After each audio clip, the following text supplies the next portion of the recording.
Did you know that starfish and jellyfish aren't really fish? That's because they don't share many traits with other fishes, like they don't have a backbone, or they don't have gills or fins.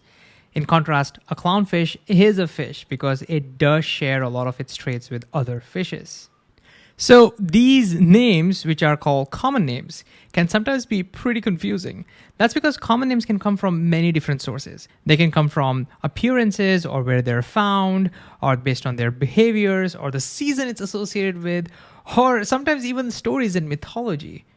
In this particular case, all three are found underwater, so they ended up with the name fish. But they also depend on the language. For example, it's fish in English, but in French, it's poisson. In Spanish, it's pez. So these names are literally all over the place. So to avoid confusions, scientists use a universal naming system that gives every species a unique scientific name. Let's explore what that system is.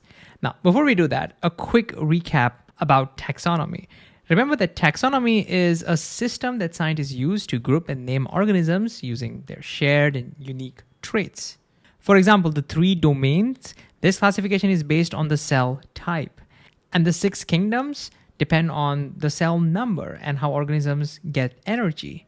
By comparing more and more traits, scientists eventually narrow every organism down to its most specific classification, the species. And species is where things get really interesting because this is where organisms receive their scientific name. Every species on Earth gets a name using a 2-part system called binomial nomenclature.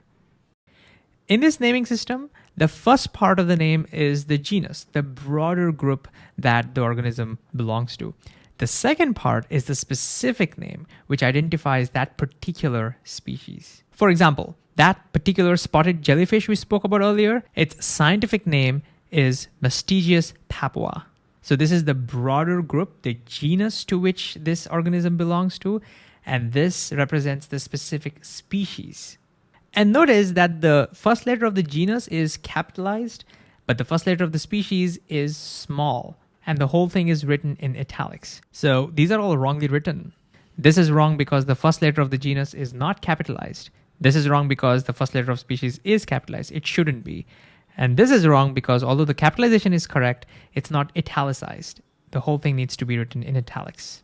Okay, but one question I always had was, why use 2 names? Why can't we just call this species, for example, Papua? I mean, that's the species name, so isn't that enough? Well, no, because species names are often based on things like where an organism is found, its color, or some other characteristic. In this case, Papua comes from the region of Papua New Guinea, where this jellyfish is commonly found. But that means many other organisms found here could also end up with the same species name. For example, there's also the Papurana Papua, the Papua frog. So if I just call them Papua, I wouldn't know which organism we're talking about. That's why the genus name is essential. Together, the genus and the species name create one unique scientific name for every single species. So coming back, this particular starfish is called Asterias rubens. And the clownfish is scientifically called Amphiprion percula. Yeah, these can be pretty hard to pronounce at times. But when it comes to humans, the scientific name is much easier to pronounce. We humans are Homo sapiens. The Homo represents the broader group our species belong to, the humans. And the sapiens are talking about us specifically. Wait, are there other types of humans? Well, not today. They're all extinct. Homo neanderthalensis and Homo erectus are examples of extinct human species. Okay, but the last question we could have is, what if scientists discover a brand new species tomorrow? How do they actually go about giving them their scientific names? Well, let's take an example. Scientists recently discovered a brand new species of fish near the Campeche Bank. It's in the Gulf of Mexico. And so the locals naturally started calling it the Campeche Bank hamlet, simply because that's where it was found. But that's just a common name. How do we give it a scientific name? Well, to do that, first we need to classify it. It's a multicellular organism, right? And it moves like an animal and it's heterotrophic. So we can immediately place it in the Animalia kingdom. Next, we identify it has a backbone. So it belongs to the phylum Chordata. Now, we don't really need to remember phyla or anything else. The point is, we identify various traits, like its skeleton is bony, it has fins, we look at the body shape and other anatomical features, and we keep narrowing it down further and further until we reach the genus.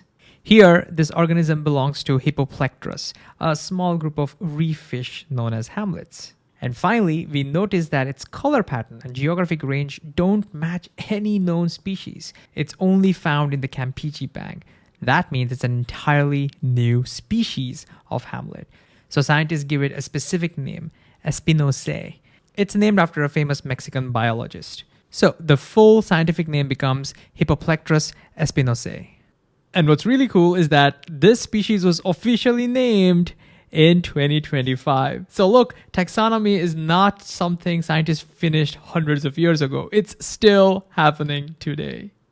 So long story short, every species on Earth gets a name using a two-part system called binomial nomenclature. The first part of the name is the genus, the broader group to which the organism belongs to, and its first letter is capitalized. And the second part of the name is the specific name, and the first letter of that is not capitalized. And the whole thing is always italicized.